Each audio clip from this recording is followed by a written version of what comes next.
Hello, everyone, and thank you very much for joining us again for another living room lecture. This time we're traveling to Spain, and we have also the wonderful help of Errol Manners, who is going to be presenting our speaker today and also contributing to the Q&A after. So without further ado, let's start this lecture, and I hope everyone enjoys it. Thank you. Errol, it's down to you. Felix. I'm delighted to introduce our speaker tonight, Dr. Andrés Gutiérrez Ucíos, who's the director of the wonderful Museo de América in Madrid. Andrés joined the museum in 2010 after working at the Prado and the Army Museum, and he was appointed director in 2023. He's published extensively on American archaeology, viceregal art, including studies of the fabulous Colombian gold Quimbaya treasure and ceramics from various pre-Hispanic Ecuadorian cultures, and on the provenance of collections and the history of collecting. At the Museo de América, he has curated exhibitions, amongst which some explore the feminine space and analyze the fashions for Baroque objects and the taste of women during the Baroque period, including trans, diversity of identities and gender roles in 2017, the Viceroy's Daughter, the female world of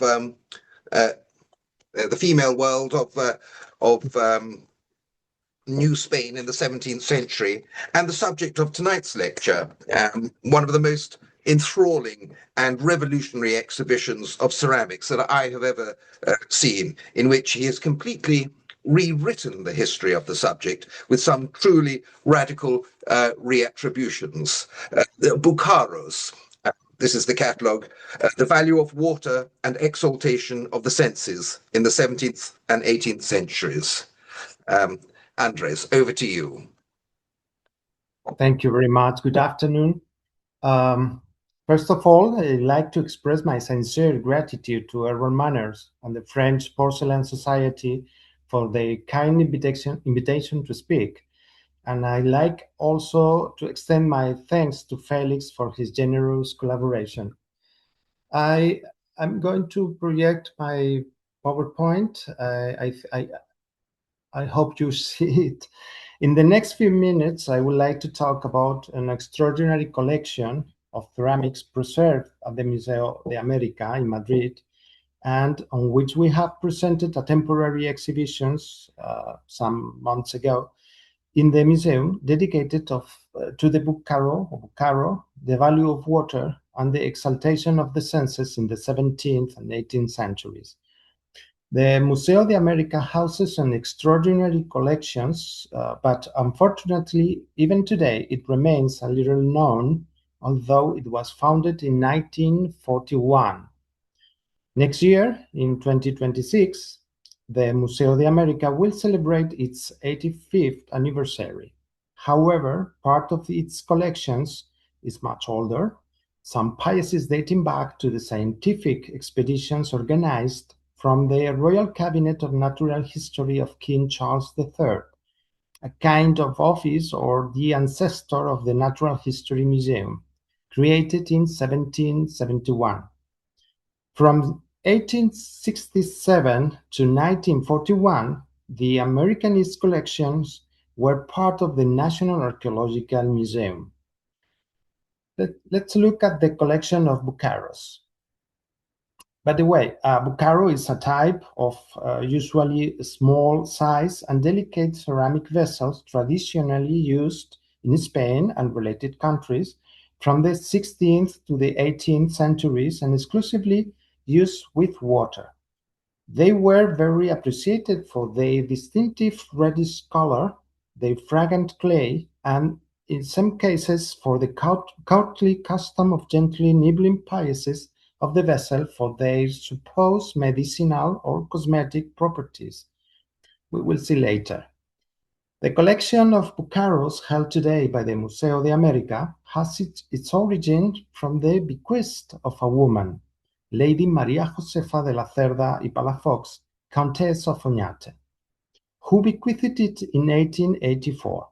It comprised nearly 1,000 pieces that had belonged to their family, whose origins can be traced back 2 centuries earlier, to the death of her ancestor, the 5th Countess of Oñate, Lady Catalina Vélez Ladrón de Guevara. When this lady died in 1684, her inventory lists 5,000 BÚCAROS, in addition to hundreds of porcelains, majolicas, and many other objects. Therefore, the approximate chronological span of the collection extends from before 1684 to 1884, between these 2 ladies of the same family. The museum's holding continued to grow after this bequest, especially with purchases of large Mexican tigers. Here you can see a few screenshots with some of the nearly 1,000 pieces bequeathed by the Countess. Most of them are red varnished ceramics, one of the defining characteristics of BÚCAROS, but there are also examples with tiny stone inlays, as well as polychrome pieces with white slip surfaces.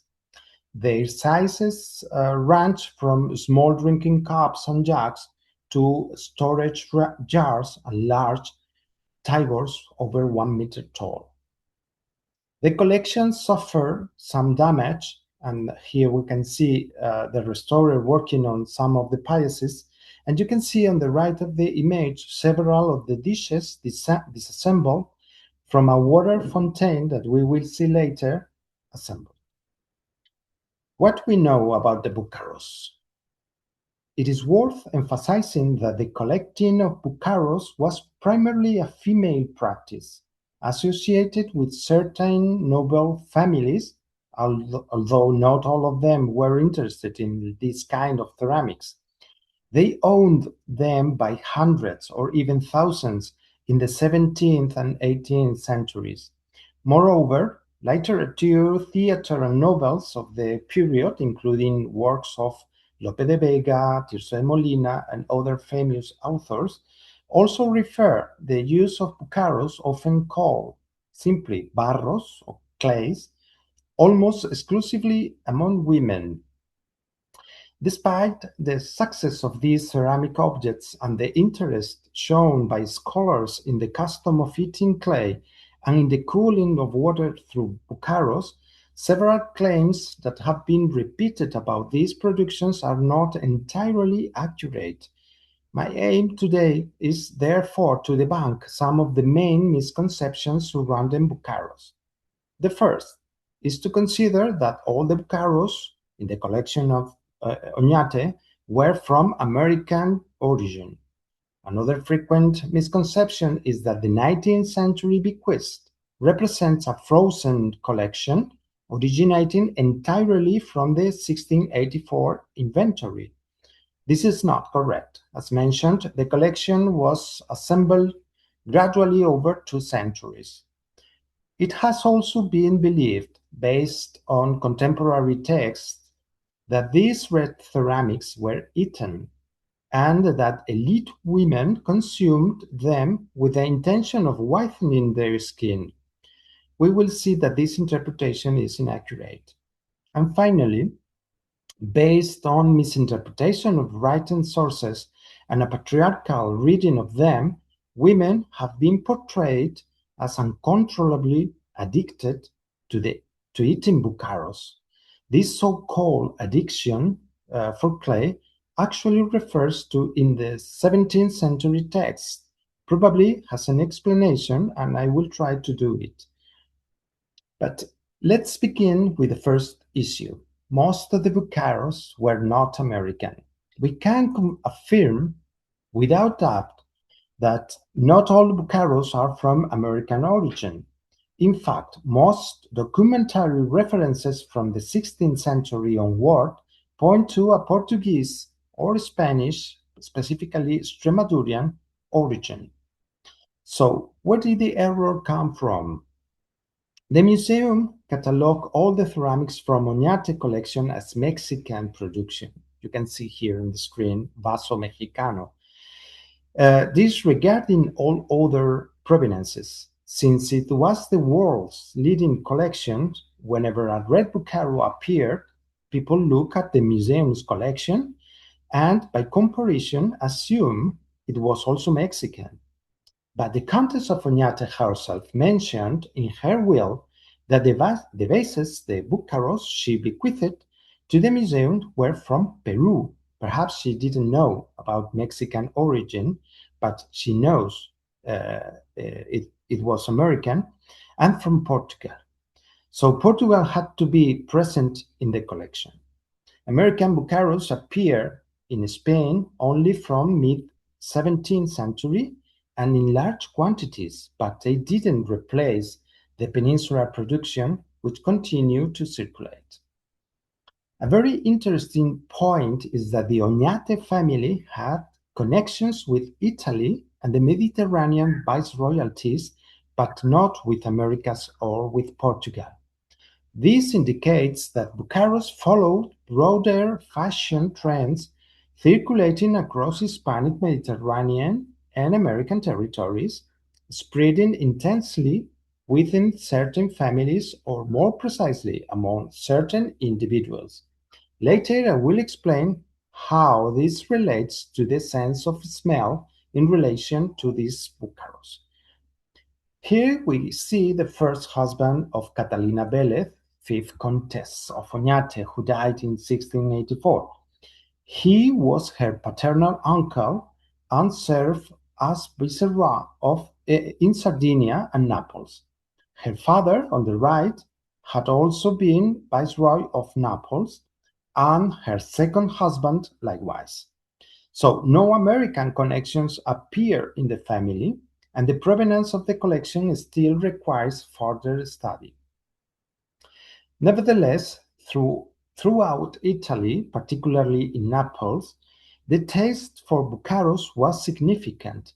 When we look at this still life painted by Giuseppe Recco in 1679, we recognize forms very similar to those in the Oñate collection: red, varnished vessels with dense decoration.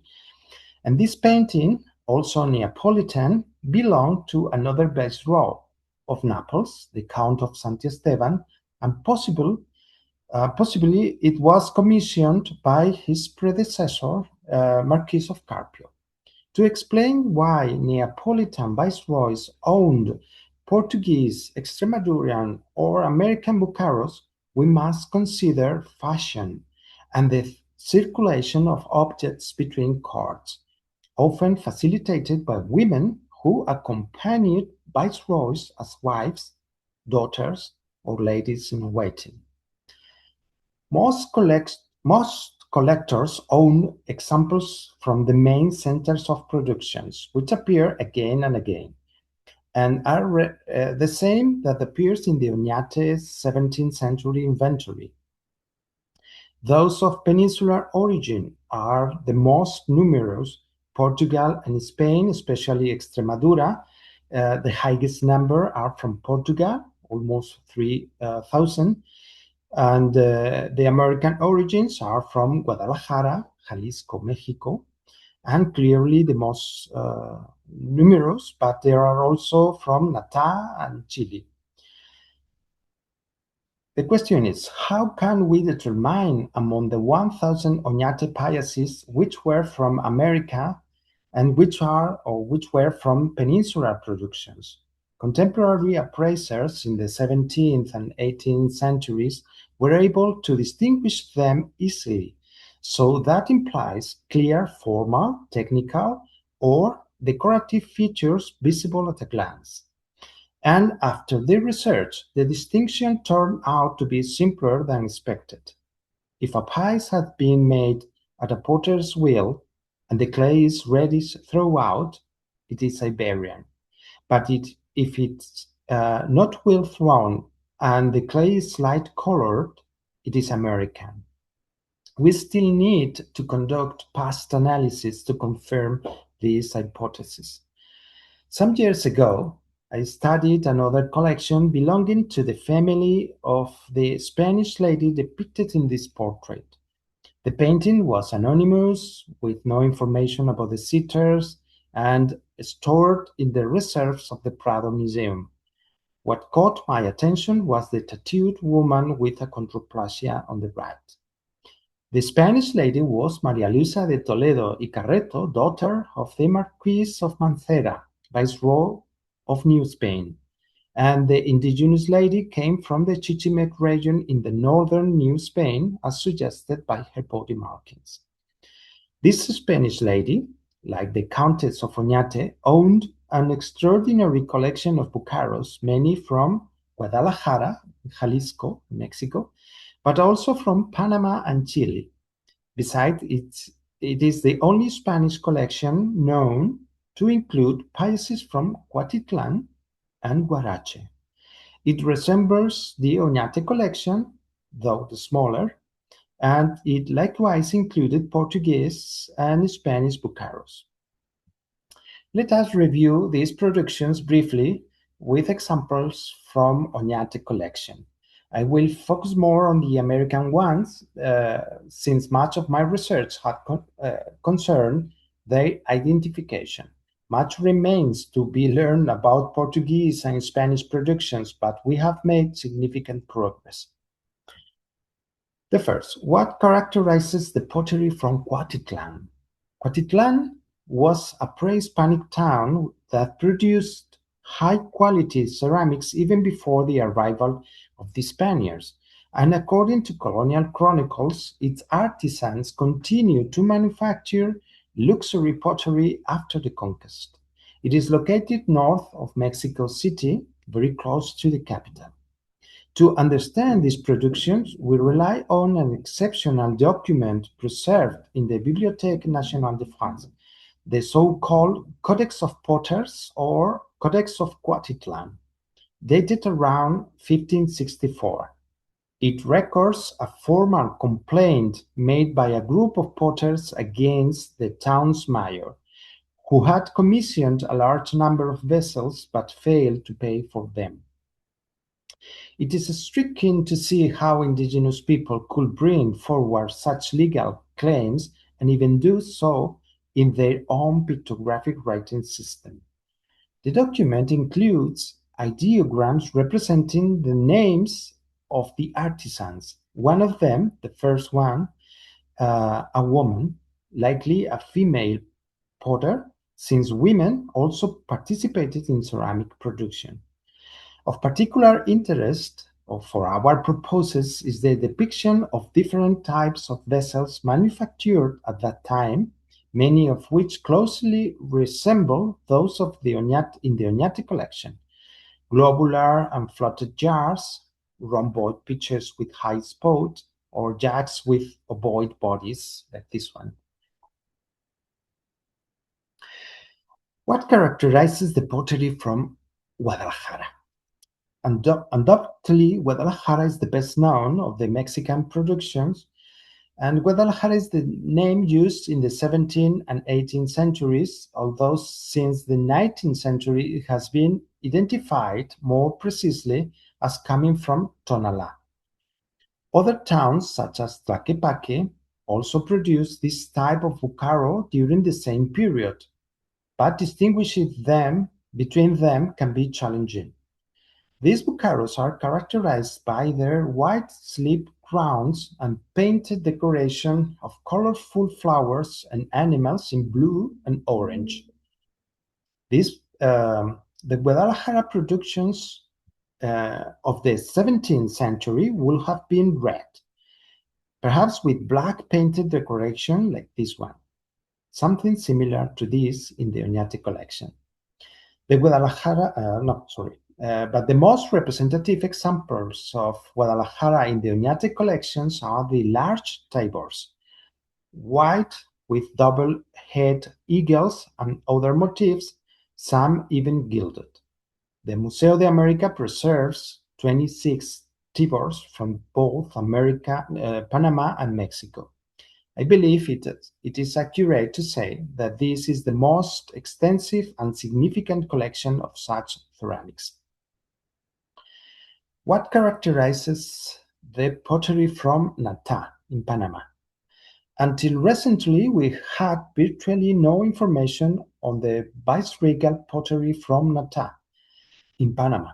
The town's name appeared repeatedly in the 17th and 18th century sources and was praised by the Italian writer Lorenzo Magalotti, who in 1695 wrote letters to the Countess Strozzi in Italy, extolling the various American BÚCAROS and particularly those of Natá. In order to identify Natá ceramics, we relied on two key clues. The first is a pair of tibores preserved in the Kunsthistorisches Museum in Vienna, recorded in an old inventory as a gift from King Philip IV of Spain, described as 2 jars from Panama. And the second clue is a large relief decorated in the Oñate collection bearing the inscription Cante tu fama inmortal Don Juan Pérez de Guzmán, or Sing your immortal fame Don Juan Pérez de Guzmán, referring to the governor of Panama around 1670, shortly before the attack by the pirate Henry Morgan, which destroyed the city.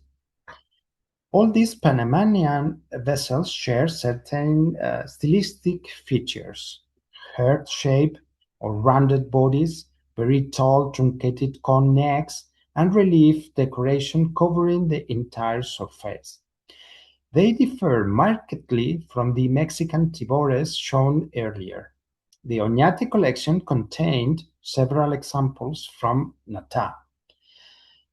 But the confusion about Mexican productions in the Museo de América explain why examples in Italy were cataloged as tonala despite belonging to the Natá tradition.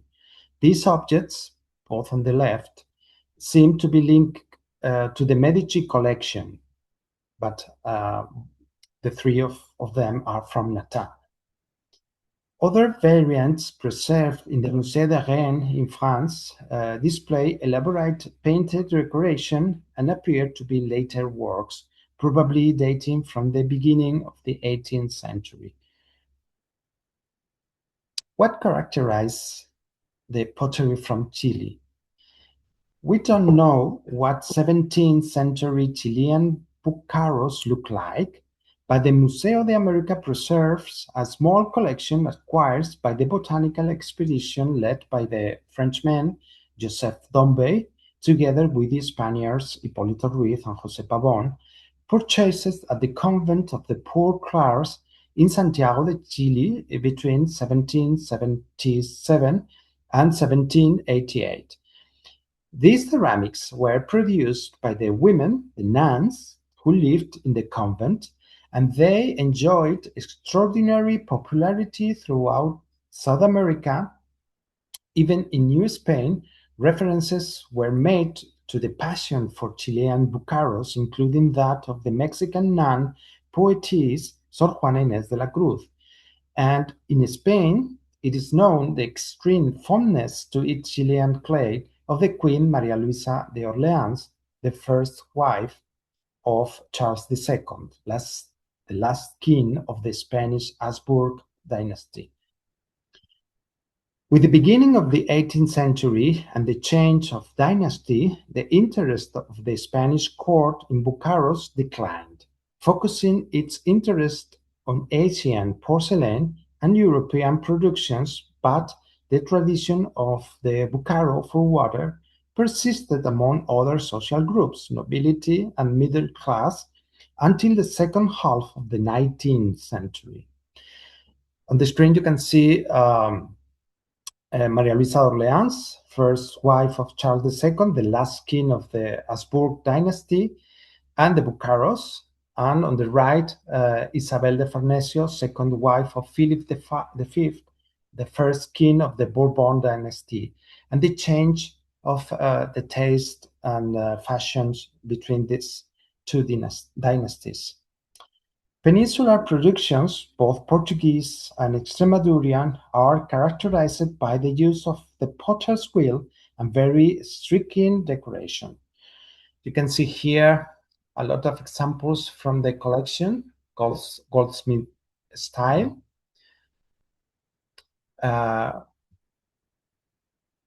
Very beautiful with inlays of little stones, or this one from perhaps Salvatierra or La Maya, we don't know. The second issue we raise concerns the dates of productions, and we have already touched upon this. Red vases frequently appears in 17th century still life by artists such as Van der Hamen, Zurbarán, Espinosa, Arias, Pereda, and the aforementioned Recco, among other artists. These are some examples. Most of them are from middle century and maintain a family resemblance. Red BÚCAROS disappeared at the end of that century, but only from still life paintings because we recognize them yet in inventories of family assets. But if you see the dates, most of them are from this period in the middle of the 17th century. Again, 1640. But several decades later, they reappear, but are now polychrome, like those painted by Melendez, and these are the typical BÚCARO from the 18th century called tonalá. You see the date in 1775, more than 100 years later. Okay. This allows us to establish a division between the red vessels, 17th century, and the polychrome examples of 18th century. A distinction already confirmed by Lorenzo Magalotti himself in 1695. He wrote, "This is all that has been seen thus far from Guadalajara. But if a piece of news that a friend of mine from Puerto de Santa Maria recently shared with me proves true, we are on the verge of seeing marvels of that double wonder. He says that nowadays excellent masters have been introduced to different places in New Spain, and that in addition to having improved the drawing of the vases, they paint them with natural flowers, with such grace and with such vivid colors, and so similar to the real ones that they would deserve some admiration even from our flower painters." So, painted vases did not begin to arrive in Spain until the very end of the 17th century. Other details found on certain vessels also corroborate this chronology. Beyond the polychromy, the clothing worn by some of the depicted figures is characteristic of the first quarter of the 18th century. The shift is linked to the new aesthetic that emerged in France, in Versailles, and reached Spain with Bourbon dynasty, influencing general taste and fashion from fragrances to architecture. Although Magalotti believed the change stemmed from the introduction of master painters, probably the change came from a direct influence of a new taste and related to the growing fascination with Asian motifs, particularly those appearing in silk embroidery and Chinese porcelains. Both of them are Mexicans. This is from Tonalá, and this is Mayólica from Puebla, and the Asian or Chinese influence. The third issue concerns the use of BÚCAROS. It is often repeated that BÚCAROS were used primarily by Hispanic noble women. Actually, both the written sources and the surviving collections reflect the habits of this social group.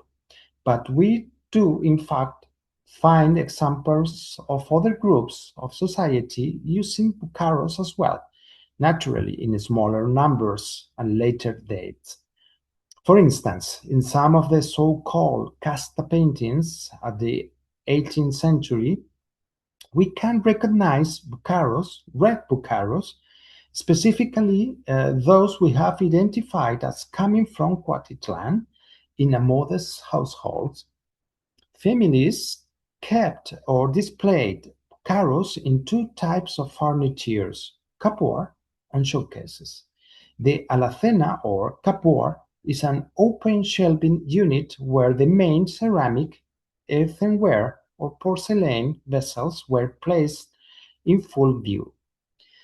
The showcase or escaparate is a lock display cabinet that houses more precious objects, including BÚCAROS mounted in silver, as well as mother-of-pearl shells, porcelains for dogs, religious or secular statues, tortoise shell boxes, silver filigree, coconut cups for drinking chocolate, and so on. The fascination with BÚCAROS is widely documented in contemporary texts written by men that describe what was considered an essentially feminine custom. Mota Padilla writes in 1742, and if water is poured in the jars, especially in summer, they give off such a scent that they incite women to eat earth. Anaerobics, kind of dropsy people or water lovers, to drink. And the same occurs in Guadalajara when the first rains fall and the moistened earth emits a similar odor. This is very important. The comparison between the odor of the earth after the rain and the BÚCARO. And we will see at the end of the talk. So, thus, the principal use of BÚCAROS was to drink cold water, pleasantly and scented water. The Countess d'Aulnoy noted in 1679 that they improved the taste of water and spoiled wine, and perceptibly remarked on the high porosity of the clay. I have one, she said, I have one of these BÚCAROS that makes wine bad and water delicious. When the cup is filled, the water seems to boil, tremble, and quiver. I'm not sure if I express myself well, she said, but after a short while, the cup empties itself. So porous is the air from which it is made, and it smells wonderfully. And she was right, because in this video we can see the bubbling effect. The bubbling effect produced when a fragment of BÚCARO, one of, I believe, is Portuguese, is immersed in water. It's sparkling water. Okay. I only know 3 depictions of people actually consuming water from a BÚCARO. And curiously, all 3 represent children, aged from 5 to 9 years old. Even though the author's text only mentioned the use of the BÚCARO among the adult women. How do we explain this? The earliest portrait featuring a BÚCARO is this one of Juana de Mendoza, a Spanish noblewoman, noble girl, painted in 1585 by Sanchez Coelho. She appears to be around 9 or 10 years old, but she dress and makeup is a woman. The second is this one, the famous painting Las Meninas de Velázquez. The Infanta Margarita was 5 years old when Velázquez painted her portrait, but at that moment she was the heir of Philip IV, as the male heirs had died. Later, Charles II will be born, and male primogeniture prevailed, making him heir of the throne, to the throne. It has been speculated that the Infanta Margarita is about to eat the little jar being offered to her as a symbol of the eating the conquered earth. This interpretation has no basis. I don't even believe that particular vessel could be eaten, and I think it is not Mexican. The third painting depicts Charles II, also at 5 years old, but already King of Spain, since his father, Philip IV, had died the previous year. Here, what is particularly relevant is the regency of his mother, Mariana de Austria. These cups were used to sip scented water. What is most striking about these three paintings is that the children portrayed hold social statuses far above that would typically correspond to their age, and this may have something to do with the gesture of drinking water from a bucaro. So I think that to reflect adulthood of these children, due to their circumstances, they rely on the use of the bucaro. It does not seem possible to bite, chew, and ingest a well-fired ceramic vessel, but other options existed. For example, in the Oñate collection, there are tiny cups with extremely thin walls, almost like eggshell, that could be broken with one's fingers or even with the teeth and perhaps chewed. Comtesse d'Aulnoy again refers to the small terra sigillata vessels they ate. She said, her hair was cut and curled with like a wig, and she wore a huge farthingale. On either side were two baskets with flowers and several small jugs or earthenware, which is eaten as a sweet treat in Spain and Portugal, despite being very unpalatable. More importantly, when early modern texts refer to terra sigillata, as in the case of the Comtesse d'Aulnoy, they are not speaking about the classical Roman red varnished molded ceramics like this one. They refer rather to small clay tablets, sealed earth, that originated in the Eastern Mediterranean but were also commercialized from Portugal, Extremadura, and the very same places where bucaros were produced. Magalotti also describes the taste for clay tablets from Natá, Chile, and Guadalajara. Thus, Spain imported not only bucaros for drinking water, but also clay pastillas meant for ingestion. Clay, as we see, was mixed with sugar and perfumes to produce sweets known as alcorfas, often made in convents, such as those in Chile, and scent was important, but taste, sight, and the full sensory experience associated with bucaros and clay were equally significant. The main character of Juan Zabaleta's play comments, I myself had this addiction until very recently, though with greater excuse, for I made clay pastillas with sugar and much musk. But my cousin, God keep him, scolded me too severely that I abandoned it. The last point. Why did men think it was a feminine addiction? Contemporary sources mention of the addiction of clay of women. Once we establish what they may have been eaten, the next question is, why did they do it? It has often been repeated that noble women ate clay to whiten their skin, but this is incorrect, for the skin turned yellow, not white. Clay ingestion caused obstruction, opilation, constipation, which in turn led to liver failure. Yet the Comtesse d'Aulnoy mentioned that terra sigillata cures illnesses and reveals poisons. Their obsession was related to health, not to aesthetic or cosmetic issue, contrary to what is so often claimed. Dolno writes, at the princess's house, several women also eat sealed earth, not bucaro, sealed earth.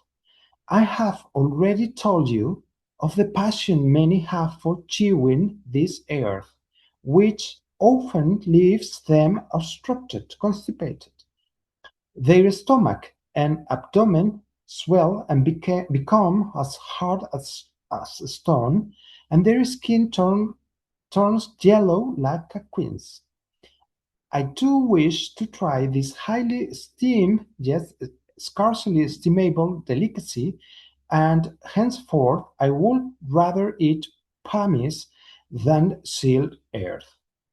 But if one wishes to please these ladies, it is necessary to present them with some bucaros, which they call barros, and often confessors impose no other penance than forbidding them from tasting this earth for a single day.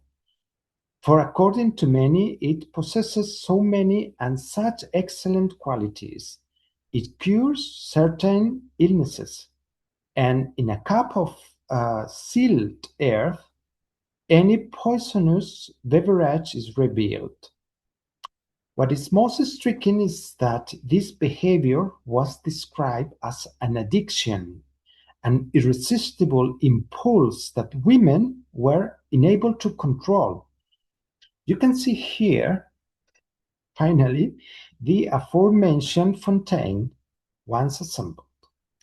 However, what explains the irresistible impulse is the composition of the clays from this deposit, the center of productions. This is precisely what we are currently trying to verify. Text and descriptions consistently emphasize, in relation to bucaros activated by water, the smell of wet earth. If you remember the previous mention. This scent has a name, petrichor. Petrichor is produced by geosmin, a substance released by bacteria of the Streptomyces family. Camels in the desert can detect geosmin from miles away, using it to locate water sources. There is a connection between clay, water, geosmin, petrichor, the sense of smell, and bucaros. Geosmin triggers in animals an irresistible desire to drink water or eat earth. It is the reproductive strategy of the bacteria, which thus spread throughout the bodies of these animals. It acts through the sense of smell and produces an uncontrollable craving, just like bucaros. I therefore believe that individuals with heightened olfactory sensitivity, particularly women who are known to have a more developed sense of smell, and especially pregnant women, ate clay impulsively under the influence of geosmin, and of course also following prevalent fashions. Moreover, they did so because of the properties they believed clay possessed. Some of these were perhaps real, since this family of bacteria, Streptomyces, is the one from which antibiotics are now, today, extracted. Their interest in consuming clay was medical, not cosmetic. They did not eat clay to look more beautiful, but because they felt unwell, and clay was thought to arrest harmful bodily flows, including menstruation. Thus, clays from distant lands, Mexico, Chile, Panama, as well as Portugal and Extremadura in Spain, flooded early modern households to satisfy tastes, fashions, and health concerns. The women felt ill, bled, and thought they were being poisoned. The makeup certainly contributed to this because it was lead and mercury. So BÚCAROS were consumed primarily by women, the target of male satire, and they belong to a Baroque sensory universe that today we struggle to understand, but I hope this talk was help us to illuminate a part of it. So thank you very much. So, thank you, Andres. I hope you. Well, congratulations on having rewritten the history of an entire class of ceramics. Not many people have done that. I have all sorts of questions. I mean, when did you first realize that so much of the Oñate collection had been miscatalogued all these years? And did this cause surprise amongst your colleagues in Spain? Yes. When it started when I studied the painting I mentioned about Maria Luisa de Toledo portrait, because she had a collection very similar to the Oñate collection. And I was trying to understand the collection of Maria Luisa, trying to understand the collection of Oñate. Because Maria Luisa just had references in texts, in inventories, but there were no vessels. And we have the collections of objects in the museum, but the Oñate collections. So the join of these two ladies was the first step to understand the comprehension about the universe of the BÚCAROS. And the second question, sorry, I don't remember.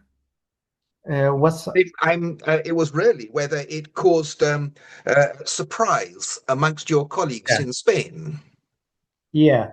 The last part about petrichor, about geosmin, about this kind of interpretation, it was the most surprisingly, no. I think many people thought it couldn't be American because in America there is no objects of this kind. There are no red varnished ceramics. In Mexico, there are no ceramics of this kind. And I think probably nobody wrote about this before, but it was in mind. Why? There is no collections in Mexico. All the collections are here in Spain, in Italy, in Portugal, and some of them in Germany, but in Europe, not in America. In America, there is the polychrome, the tonala style. Yes. There is a lot of tonala style, but not the red one. So, of course, the documents inform us that in the 17th century, in the second half of the 17th century, it was American red BÚCAROS in Spain, but we don't know. We suppose was the Oñate collections, but as I show you in the presentation, is very different. The red American BÚCAROS are very different from the Portuguese, and the pasta is very different. So I don't know. In this, when you wrote this catalogue, you were still calling a lot of what you now suggest are Portuguese. You were still calling them tonala at that stage. So it's really quite a recent reattribution. Yes, because we have no evidence. we need to study the collections in complete, Yes. comparing one with the other one, and because in one side, when you see the collection is very similar, all of them are very similar because most of them are red, are varnished, Yes. decoration is similar, but when you compare one kind with another and start to see technical characteristics, you realize that there is a different production. Yes. It's not the same. There are one very tiny, very beautiful and high, made with I would say the wheel thorn. Wheel throne, yes. Yeah. And the American was made by mold or by hand, never with the wheel thorn. Yes. When did the production start in Portugal? Answer this question. Yes. Yes. Oh, sorry. I think you're slightly, your picture is slightly frozen, but I think you, well, thank you. We have another question from Susan Bracken, asks, when you mentioned the Countess of Miranda and a Prince of Wales, could you say what date that was? What? Sorry. What date? You mentioned The mention of it's a quote of the Countess d'Aulnoy. So it's 1679 when the Countess d'Aulnoy is a French. yes, yeah, Okay. She was traveling to different houses in Spain, and she described. No, the Countess of Miranda. Sorry. the The Countess, yes, of Miranda and yeah, Prince of Wales. yeah. The reference is mentioned in the screen, but it's about the travel of the Prince of Wales is with Philip III. So the first quarter of the 17th century, but I don't remember the date. Yes. He tried to travel with permission of his father, because he wanted to marry with the Infanta in Spain, and the king in Spain was Philip III. So first quarter of the 17th century. We have another question. Okay. 1623. Okay. 1623, of course, according to Okay. Susan Bracken. So there you are. So when did the production start in Portugal? Yeah. BÚCAROS? It was the first production. BÚCAROS starts in Portugal. So the first references are at the end of the 15th century, and the productions extend in the 16th century. So 15th century, at the end of 15th century in Portugal, 16th century Portugal and Spain, 17th century Portugal, Spain, and America. This is the Yes. You also suggest, I think, in your BÚCAROS catalogue, that the tradition ultimately derives from the Islamic world. yes. The taste of smell of the taste for water, drinking water, and scented water, and the use of smell like las alcorzas. Alcorza is the sweet that I mentioned, is Yes. clay with sugar and musk or another perfume. That was Islamic tradition. And in Portugal, in the south of the Iberian Peninsula, Portuguese or Spanish territories, convert the classical tradition from from Roman terra sigillata, because it resembles a lot of terra sigillata, the color, the varnish, with the Arabian traditions. And that's why start near the principal cities of the Portugal, for instance, Évora, or even Spain, for instance, ¿cómo se llama? I don't remember the name of the city, Roman cities, that continues the population about around the Islamic period. So it was some classic tradition, Islamic tradition, and then in America, indigenous tradition. Okay. Yes. All coming together. Sorry by my English. Queen Maria d'Orléans died of appendicitis, I think, when she was quite Queen Maria d'Orléans. The Queen died rather young, I think, of appendicitis. Yes. Do you think perhaps this was from eating BÚCAROS? It said that it was a contribution to the appendicitis. Yes. When she was, her body was studied, they discovered a lot of clay inside her body. Yes. Autopsia? I don't know. Autopsia? An autopsy. Yes. And the other ceramics from the Oñate collection, the Mallorca and Chinese, they never were left to the Spanish museums. Majolica, sorry. Could you? Well, you mentioned that the Countess of Oñate, the 17th century one, in the inventories there were Mallorca and Chinese porcelain. We don't know. Yeah. We don't know what happened with the collection because they have 5,000 BÚCAROS and thousands of porcelains, maiolicas, thousands of objects, and we don't know what happened with the collection of the family in the 17th century. Perhaps they ate them. Yeah, perhaps.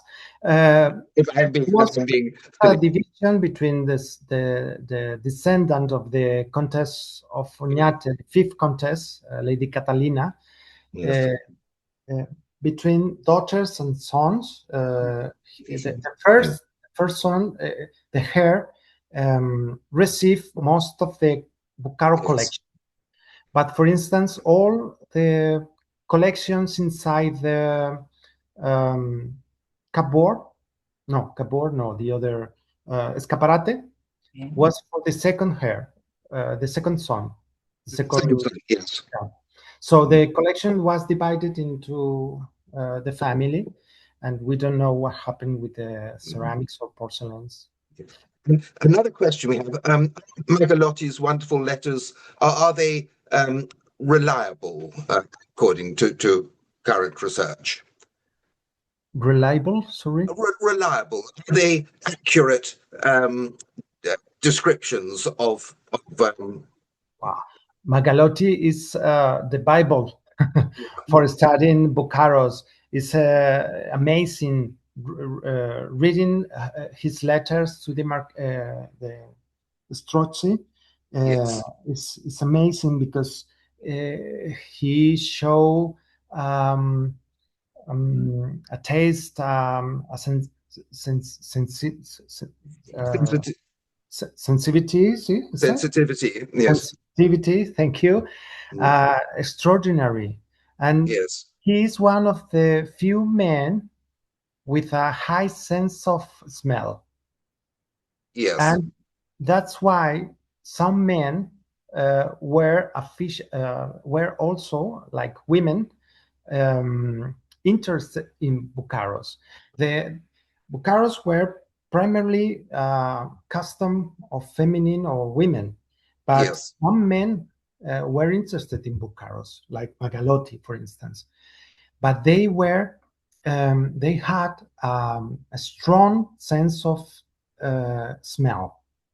They love perfumes, they love scents, and they love BÚCAROS. because it's a part of the universe of the sense of the smell. BÚCAROS is a part of the sense of the smell.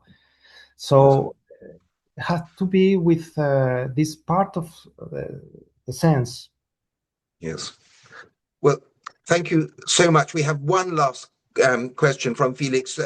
Just what are the next steps in your research? We have a national project of research with Instituto Patrimonio Cultural, Instituto de Patrimonio Cultural de España, National Institute for Cultural Patrimony, trying to discover the geosmin in the BÚCAROS and trying to discover the rest of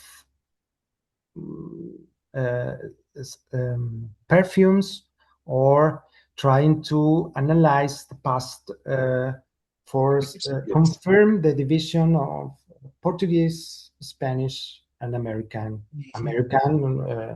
Mexican, or Panamanian, or Chilean. No? So now we are trying to apply the technical. To the first step was trying to do the division of collections and the hypothesis, and now we are trying to confirm the hypothesis with analysis. Yes. Well, thank you once again, and congratulations on a wonderful and exciting project. It's been a shock and a surprise and a delight to me. And at that point, I think we've come to the end. I don't know, Felix, if you're there, if you if you would like to bring matters to a close. Yes, just to extend my thanks again, Andrés. This was absolutely wonderful and a great way of bringing the exhibition and the research that you have been doing to our society. And I hope that people are intrigued about this and maybe they can plan a trip to the Museo de América next time they are in Madrid, which would be wonderful. So thank you again, Andrés. Thank you, Errol, for being such a wonderful host and sharing your knowledge. And absolutely thank you to everyone who is tuning in. And this is the last lecture of the year. We will come back again next year with more lectures. So in the meantime, I could just say Merry Christmas, everyone, and have a great start of the new year. See you soon. Bye. Thank you very much. Thanks. Thank you.